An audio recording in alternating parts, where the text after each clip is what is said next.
입시를 묻다 피기맘.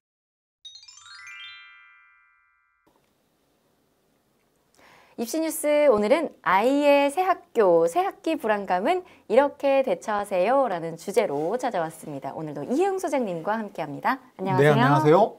새 학기입니다. 이제 좀 있으면 이제 어린이집이나 유치원이나 이런 친구들은 좀 적응하는 기간을 또 갖는 곳들도 또 있더라고요. 에듀동아 2월 13일 기사 먼저 살펴보도록 하겠습니다. 네, 새학기의 불안감 누구한테나 있을 수 있을 것 같은데요. 어떤 모습으로 나타날까요? 바디랭귀지처럼 미묘한 부분부터 분노 표출과 같은 반항적인 행동까지 다양한 형태로 나타난다고 하는데요. 그 중에서도 회피적인 행동은 대표적인 특징입니다. 이 학교와 관련된 불안 회피성 행동이 극에 달하면 등교 거부, 나 학교 안 갈 거야까지 이어질 수가 있습니다. 이럴 때 부모가 도울 수 있는 4가지 방법을 제시를 하고 있었는데요. 첫 번째, 새로운 학교 교실에 친숙함을 느낄 수 있도록 도와주세요. 아이와 학교, 교실 방문이 가능하다면 미리 한번 가서 둘러보기도 하고 학교 관련된 독서를 하기도 하고 뭐 책가방을 미리 챙긴다든지 하는 학교 놀이들을 통해서 친숙함을 느낄 수 있도록 유도를 하는 것이 중요합니다. 두 번째는 아이가 목표를 세울 수 있게 도와주는 방법입니다. 아이가 교실에 적응할 수 있게 스스로 할 수 있는 아주 작은 목표를 세워볼 수 있도록 격려를 해주는 거죠.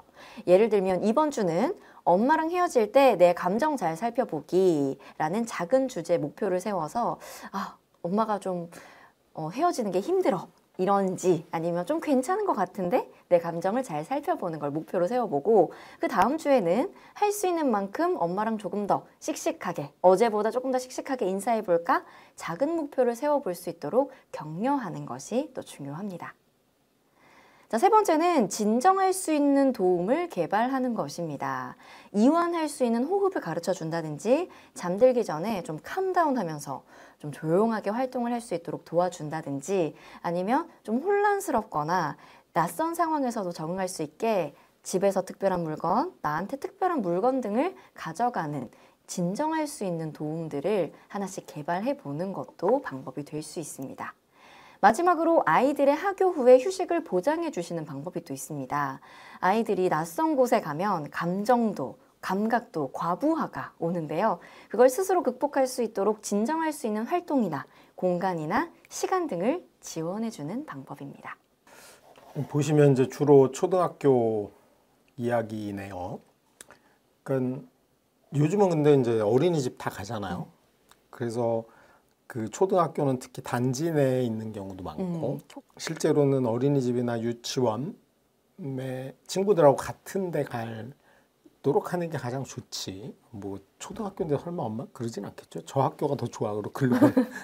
그럼 무리수를 두지 않고 어쨌거나 이거 엄마가 해주는 것도 있지만 어쨌든 거기서 자기들끼리 생활을 해야 되는 거기 때문에 하여튼 친구랑 같이 움직이는 게 하여튼 1분 1초 있을 때마다 엄마가 계속 있는 게 아니기 때문에 오히려 그 같은 또래 내에서 빨리 해소하도록 하는 게 제일 부담이 없지 않을까. 왜냐하면 이게 사실 뭐 학교는 선생님하고 관계가 중요한 게 아니잖아요. 아이들하고 관계, 뭐 나중에 문제가 생겨도 아이들한테 생기는 것이 그런 측면에서 가능하면 주위에 있는 유치원 동창이라 그래야 되나?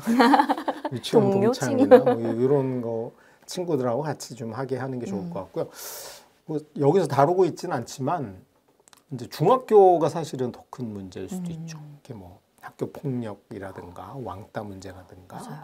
학업에서 뒤처지는 문제라든가 이런 게 이제 초등학교하고는 레벨이 다르게 이게 닥칠 수 있는 거니까. 그래서 이번에 뭐 교육부가 한 정책 중에 저는 그게 제일 마음에 들더라고요. 6학년 2학기 때 중학교 생활을 미리 하게 하는 학기로 아예 설정을 했고 중학교 3학년 2학기도 그렇게 설정을 했어요. 그래서 아이들이 학교 급간이 바뀔 때 이제 적응하려면 어떻게 해야 되는지. 물론 이제 거기서는 공부 방법, 시험 보는 방법. 이게 6학년들 같은 경우는 학교에서 시험을 보긴 했으나 뭐 웬만하면 매우 잘함 이렇게 나오는 거였으니까. 근데 이제 중학교 가면 드디어 이제 냉혹하게 성적이 더군다나 이제 올해 중1부터는 자유학년제가 자유학기제로 바뀌기 때문에 대부분 2학기 때 아마 필기시험을 처음 보게 될 거예요. 이제 그런 부담감, 그다음에 교복을 입고 그러면 이제 이 6학년 때는 지가 제일 선배야. 그리고 그 꼴찌가 아장아장 애기들이잖아. 근데 이게 중학교 가면 다르죠. 지가 제일 어린데 네. 오 이게 사춘기 시기라서 중3 엉아들 보면 이게 어른인지 선생님인지 헷갈릴 정도로 이 간극이 꽤 크죠. 또 고등학교보다 중학교가 이게 가장 크죠. 키 차이도 크고 아이들의 그 경험이랄까 이런 것도 폭풍 성장하기 때문에 그런 면에서 6학년 친구들이 이제 우리 중학교 갈 때의 문제는 엄마들이 단순히 공부의 문제나 이런 거 떠나서 교우 관계부터 되게 폭넓게 하고 이거 물어보기도 힘들어요. 초등학교 1학년은 대답은 해. 근데 중1은 대답을 안 할 수도 있고 이거 아이가 소통하기 쉽지 않은 거죠. 그래서 이제 더더군다나 뭐 요즘 중학교도 뭐 근거리 배정이 우선이니까 역시 저는 제일 중요한 거는 친구들인 것 같아요. 같이 학교를 갈 만한 친구들이 있어야 되고 하여튼 작은 고민. 그러니까 엄마한테 얘기할 때는 큰 걸 얘기하지. 그렇죠. 중1이 엄마 내 짝꿍이 이상해. 뭐 이런 거 얘기할 수는 없잖아. 그러면 친구들끼리 막 이렇게 수다도 떨고 그런 간극을 좀 좁혀가는 게 필요하겠죠. 고등학교는 중학교랑은 조금 차이가 있죠. 이제 본격적으로 자기가 시험 본 거에 대해 책임을 져야 돼. 그걸 조금 이제 인지를 하게 되나요? 그쯤 되면? 이제 막 본인이 부담을 느끼겠죠. 그래서 4월 말에 보는 첫 시험 그리고 입학하자마자 전국 모의고사를 처음으로 봐요. 이게 얼마나 어마무시한 거냐면 전국에 29만 7천 명이 봐서 나는 100분위가 나와. 넌 몇 %야? 88%야. 이렇게 나와요. 그러니까 이제 그동안은 동네에서 나도 좀 하나 봐 이러고 있다가 중학교 때 다 A 받았어 이러고 있었는데 갑자기 갔더니 뭐 이게 나오는 거야. 그러니까 이 학습에 대한 부담감이 태어나서 처음으로 17년 만에 어깨를 누르는 그런 경험을 하게 되죠.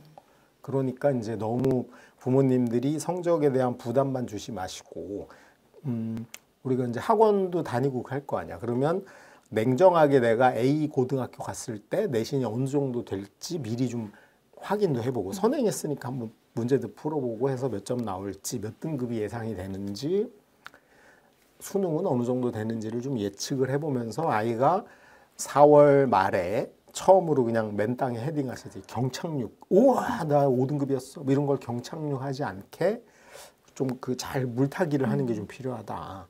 그게 제일 중요한 것 같아요. 솔직히 뭐 일반고 보통 자기 동네에 가는 일반고 가는 고등학생들이 중학생보다 어쨌든 교우 관계나 이런 데서 오는 혼란은 덜할 건데 학습적 부담이 굉장히 크겠죠. 이제 그런 측면에서 부모님들이 너무 그 학습 결과 성적에 대한 부담은 좀 안 주시는 게 좋지 않을까. 안 그래도 부담이 있으니까. 안 그러면 부담을 객관적으로 줘야 돼요. 예를 들면 중학교 3학년 때 국영수과 4과목 평균이 92점인 학생이 있어. 그럼 92점이면 그냥 3등급이에요. 근데 엄마들은 올 A고 92가 나왔으니까 1등급일지도 몰라 이렇게 생각하는 거예요. 자기가 판단이 안 되는 거예요. 그러니까 여러분이 어디 가가지고 시장에서 어디 이제 해외여행 갔는데 시장에서 에르메스를 팔아가지고 샀는데 150이래. 그러면 가짜인 거잖아. 근데 그걸 사들고 와가지고 옆집 아줌마한테 에르메스래. 이렇게 자랑하면 안 되죠. 그게 마찬가지입니다. 우리 애가 중학교 때 92점이었어. 그럼 이게 우리 동네에 있는 고등학교 가면 몇 등급 정도 되는지 어느 대학 정도 가는지를 좀 알아보고 평균이 92였던 학생한테 야 너는 엄마가 관상을 보아하니 올 1등급이 나올지 몰라 이렇게 하면은 당연히 올 3등급 나오기도 버거운데 얘가 엄청 열심히 해가지고 2등급이 나왔어. 그럼 굉장히 성공한 거거든요. 엄청나게 방학 때 열심히 공부하고 고1 1학기 동안 정말 뼈를 깎는 노력으로 성적을 올렸는데 엄마가 거기다 대고 염장을 지르는 거지. 2등급이 뭐야? 꺼져.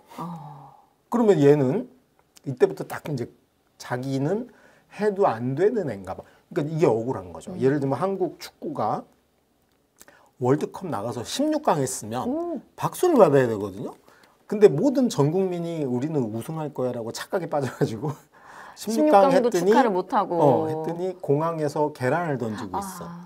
이거랑 똑같아요. 현 중3 때 우리 아이의 현재의 성적을 기준으로는 고등학교 때 어느 정도가 적절한 거고 내가 한 서너 달을 열심히 공부했을 때 어느 정도 나와야지 적절한지를 부모님이 계산을 해줘야 됩니다. 근데 이걸 안 해. 이거 마치 부모님들 행동을 보면은 저기 어디 경기도 의왕쯤에서 34평 아파트를 팔아가지고 강남 대치동 와서 48평짜리를 사야지. 이거랑 똑같은 거예요. 이게 만약에 어른들이 사회에서 이렇게 했다 그러면 어떻게 되죠? 개망신 나겠죠. 모지 저렇게 팔풍이. 현실을 몰라? 근데 우리가 엄마들이 아이의 어쨌든 성적에 대한 분석력도 없고 중학교는 이런 걸 안 가르쳐 주는 거니까 그래서 과도하게 이렇게 하는 거. 그러니까 적절한 스트레스는 인간의 발전에 도움이 됩니다. 근데 과도하게 아이들한테 부담을 안겨주는 행위는 특히 고등학교 1학년들 1학기를 아주 망치는 지름길이 될 수 있다고 꼭 기억하셨으면 좋겠습니다. 그리고 누구나 새로운 사회에 들어가면 적응하는 데까지 한 서너 달은 걸려요. 왜냐하면 인간은 그 원시시대 수렵 채집 활동을 하던 DNA를 갖고 태어났거든. 그래서 보통 자기하고 잘 모르는 이질적 집단은 일단 싸워야 돼요. 옛날 원시시대에는 다 죽인 거고. 그래도 이제 국가가 됐으니까 적어도 죽이진 않는데 경계하고 째려보고 간보기를 하는 거잖아. 그러니까 이제 빨리 그 간보기를 넘어서려면 기본적 상식도 있어야 되고 간보기의 기술도 좀 익혀야 되는 거죠. 그래서 너무나 끼고 돌거나 온실의 화초처럼 한 애들이 딱 나가면은 마치 우리가 온실에서 정말 예쁘게 화초를 키웠는데 밖에 나갔더니 추워. 꽃샘추위가 와서 얼어 죽는 거랑 비슷한 거죠. 그런 면에서 좀 상대적으로 좀 다양한 외부 활동 또는 다양한 교류가 가능한 것들을 하는 게 특히 이제 어린애들한테는 도움이 된다. 그래서 뭐 지금 현재 입학하는 애들은 그렇지만 뭐 그 더 어린 친구들은 그걸 고민해 봐야 되고 중학생들은 다행히 이제 내년부터 아마 그게 생길 거예요. 그러면은 6학년 2학기 그다음에 중3들은 내년부터 거기도 지금 중2가 중3 되는 때부터 3학년 2학기를 그렇게 고등학교 올라가면 적응할 수 있는 학기로 두기 때문에 그거는 국가가 되게 잘하는 일이라고 생각이 듭니다. 네. 성격이 내성적이냐 외향적이냐는 솔직히 적극적이냐 소극적이냐하고는 전혀 다른 그렇죠. 문제거든요. 맞아요. 내성적인데 예를 들면 스티브 잡스도 내성적이고 저도 내향적이에요. 그런데 필요할 때 본인이 이걸 해야 된다고 할 때는 되게 적극적이고 하잖아요. 그러니까 이제 예를 들어서 우리 애는 내성적이니 혼자 있는 게 편할 것이고 지가 알아서 할 몫이야. 개인에게 떠넘기면 안 되고 이 친구의 성격이 어떻게 됐든 인간은 사회화돼서 살지 않으면 안 돼. 그러니까 당연히 이런 게 네트워크가 돼야 되는 거죠. 그래서 어려서부터 이제 소통하고 본인이 성격과 무관하게 주장할 건 주장하고 해야 될 건 해야 되는 이게 사실은 약간 사회화되는 과정인데 우리는 이걸 너무 개인의 책임으로 맡겨두고 있는 거지. 그래서 사실 가부장적 문화가 아직 잔존하고 있는 거죠. 엄마들 그런 얘기 하잖아요. 감히 귀한 우리 애한테 뭐라 그랬어? 뭘 할 수 이제 좀 너무 그런 위험이나 좀 어려움들을 약간 거세한다고 표현해도 될까요? 그런 거죠. 예를 들어서 그 뭐 식당에서 너무 떠들면 주의를 줄 수도 있는 거고 그런 걸 통해 배워가야 되는 것도 있는데 이렇게 그냥 우리 집의 성역이 밖으로 그냥 이렇게 하면서 돌고 그래도 애도 별로 없어. 그러다 보니까 이제 이게 처음 맞닥뜨리는 게 부모도 없는 조건에서 애들끼리만 있는 학교에서 맞닥뜨리는 거죠.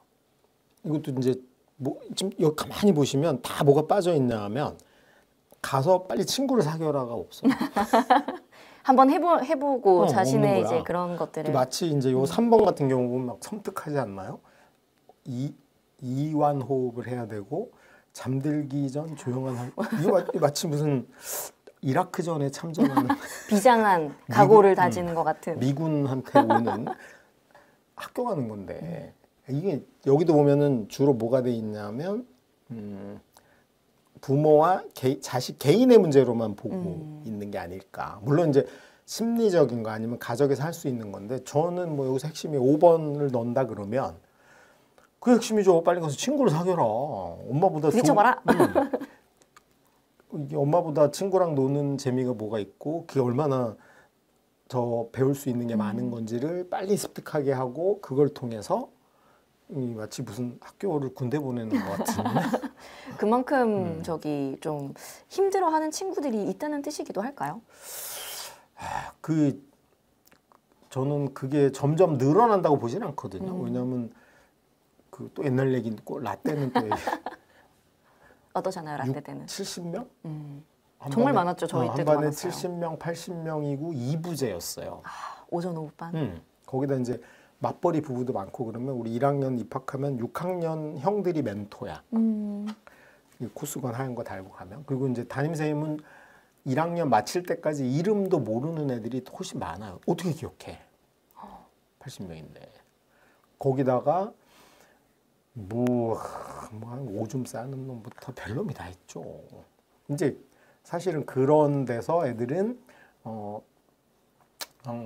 다 뭐 적응하면 살았어. 물론 이제 요즘 애들처럼 귀하게 크지 않아. 막 컸기 때문에 그런 환경에 적응력이 높다고 볼 수는 있는데 어쨌거나 이거를 자꾸 부모랑 자식의 관계로 해결을 하면 어떡할 건데? 애가 막 단련이 돼가지고 그래요. 집에 가면 안정이 되고 엄마가 목표를 세웠어. 계속 그건 하는데 친구는 한 명도 없어 아직. 이러면 해결이 안 되는 겁니다. 결국 거기서 해결해야 돼. 그리고 그거 해결하는데 1번은 친구들을 많이 사귀어야 돼. 그게 이제 사실은 제일 키인 것 같아요. 5번째는. 5번째는 정말 나가서 친구들 한번 만나보고. 그러니까 제가 아까 얘기한 건 그걸 미리 하라는 거죠. 미리 친구를 사귀어놓고 가면 제일 좋지. 굳이 더 사귈 필요도 없고 사귀기도 훨씬 편하고. 근데 이제 다 또래끼리 A 유치원, B 유치원 해가지고 친구들 집단인데 자기만 C 유치원인데 아무도 없어. 네. 이러면 이제 얘네들이 이 한 명이 껴들기가 쉽지 않은 거죠. 그러니까 모둠도 어느 정도 비슷해야 되고 그런 측면에서 하여튼 어쨌든 교우 관계를 푸는 문제가 핵심이죠. 초등학교. 그렇네요. 이제 정말 사회생활이다. 이제 우리 학생으로서 우리 친구들이 사회생활을 하게 되는구나라는 생각이 드는 2월입니다. 우리 친구들 새학기 준비 잘 하시고요. 참고하셔서 새학기 적응 잘 하셨으면 좋겠습니다. 오늘도 이혜용 소장님과 함께했습니다. 고맙습니다. 네.